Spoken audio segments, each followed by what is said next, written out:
All right, so writing objectives is one of the things that your school district will help you. They'll have a form, they'll tell you the right objectives. And by the way, every lesson you teach, you have to have a student objective on the board.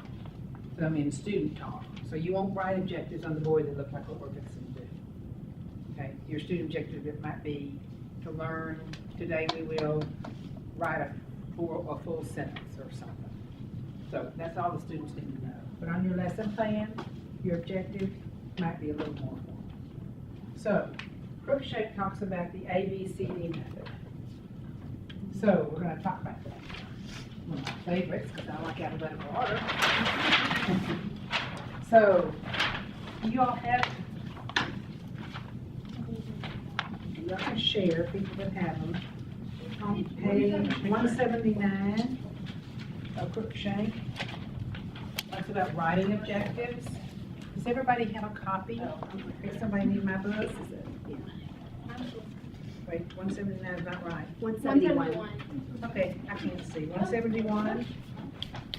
This is not, My book is 171. So.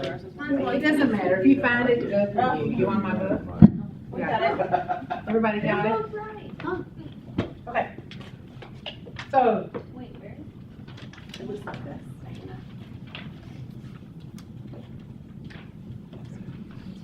Okay, so the A stands for the audience. In Texas, we love to just do the student will or the learner will. You'll see this a million times. Student will or the learner will. It's a shortcut. And in education, you know we love acronyms. So you hate them. Okay, B is the behavior. And that means what the student's going to do. It's the verb. The student will write. The student will sing. The student will play. The student will look at Dr. Estes looking at me. She hates this. The student will jump. There it is. So that's the behavior. The condition is what they're going to do at home. Is the student going to jump on a triangle? Is the student going to jump on a trampoline? Is the student going to write a poem? Is the student going to write a paper? What is he going to do? So this is the condition, or the what. Oh, probably need to learn how to spell. Or the verb, or the noun. And the degree is something you won't see all the time. I think it's good to get in the habit at first to think about degree, but you probably will not be asked to do this all the time. So what degree of proficiency do you think your kids are going to do the very first time? Please don't say 100%, it's so sad. So depending on the content and how much they already knew, what part of the lesson, is this the first time they've ever seen the alphabet? Is it that they, at the end of the kindergarten, and they can write words? You know, it depends. So your degree probably 70% would be brilliant. 70% of your kids got your lesson. Don't set yourself up for failure, is what I'm saying. You can reteach. But think about a regular class. You're going to have kids in there that just don't get it, or they don't come to you knowing what they need to know, so you're going to have to scaffold for them. So I'm not telling you to write 70%. That's probably a pretty honest appraisal of what you can do.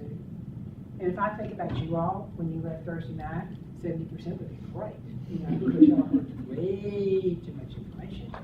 And you were kind of overwhelmed. Once you got home and read and thought about it, it went up. But little kids don't go home and read. They come to you the next day like little turtles. You're ready to learn like you've never taught it before. So, yeah, you have to get ready for that. So we're going to learn how to write objectives.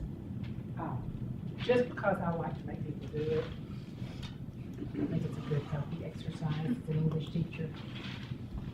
And Cruikshank put some in his book. You've seen them. So let's talk. Can you see these? Do I need to make them bigger? Yeah. Okay, read the first one, Jocelyn. When given a paragraph, the learner will identify every verb by circling it correctly. Yeah. That one's not you're bending it all. The degree is every verb. Yeah, so that's a little sketchy, I think. Yeah, but, you know, there's always hope. We English teachers do hold out hope. All right, so who's gonna do it? Who's the A? The learner. The learner. What's the learner gonna do? Identify. Identify. So he's identifying a verb when given what? How's he gonna do it? A paragraph, and he's gonna do it correctly. Okay, so this is this is what goes in that first learning target. That would be what would go in there. The A, B, C, D stuff. That's the objective. Okay, Alicia, read the sentence.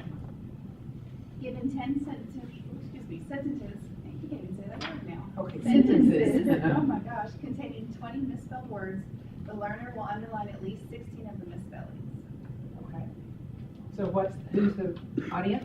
The learner. The learner. And we always just do TO, the learner will. What's the learner gonna do? Underline. That's what he's physically gonna do. What? He's gonna underline. 10 sentences. Yeah, but he's gonna, Misspelled words. yeah, he's really looking for misspelled words, so you could just do count words.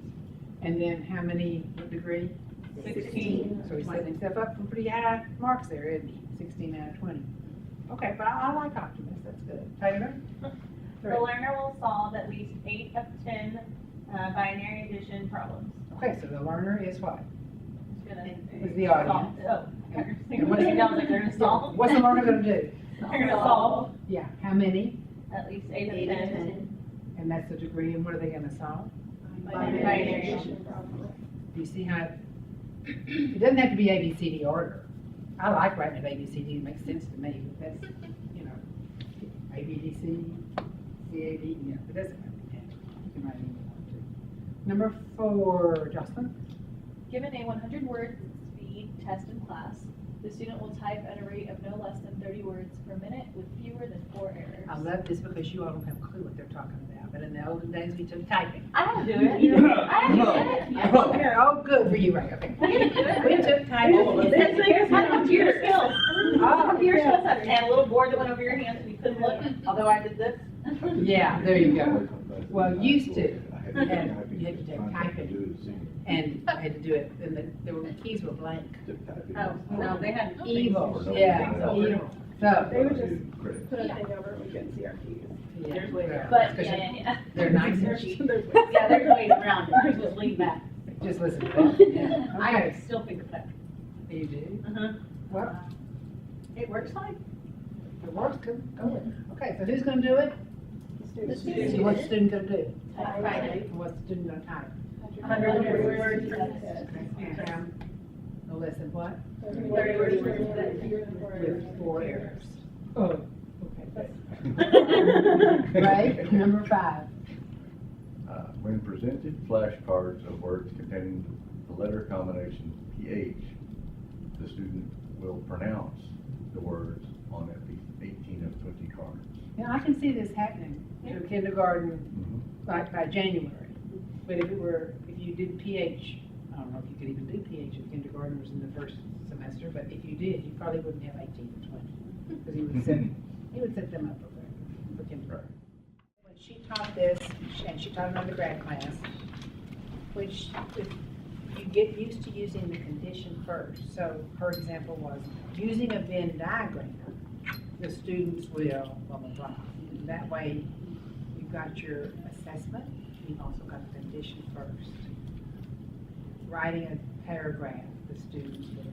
So you may want to think about not putting. Well, you don't have to do that, but she said it makes a lot of difference to some people.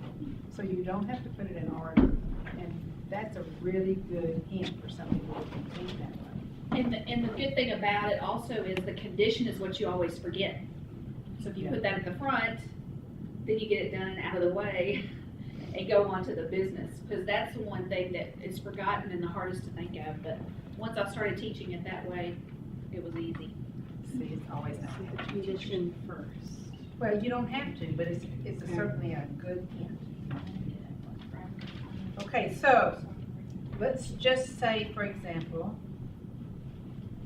you're going to teach a class. Andrea, give me a subject. Math. Okay, you're going to teach math, what grade? Third. Okay, we're gonna teach third grade math. Everybody's gonna teach third grade math. Okay. Everybody. I think I'll let you do it as a table, so you'll be safe, okay? So, come up with an objective for third grade math that you think can have on. Third grade math, what do they learn in third grade? They learn what? They learn multiplication, they learn, okay. Like So, single digit. Go, I'm gonna give you 2 minutes to come up with it. Well, using a worksheet, the students will solve 7 to 10 multiplication problems within 5 minutes. That's good, yeah. Using a worksheet, yippee, okay. How do you do math? Remind me to tell you all what I think of worksheets. Yeah. And that's why kids don't like math. Yeah, go ahead.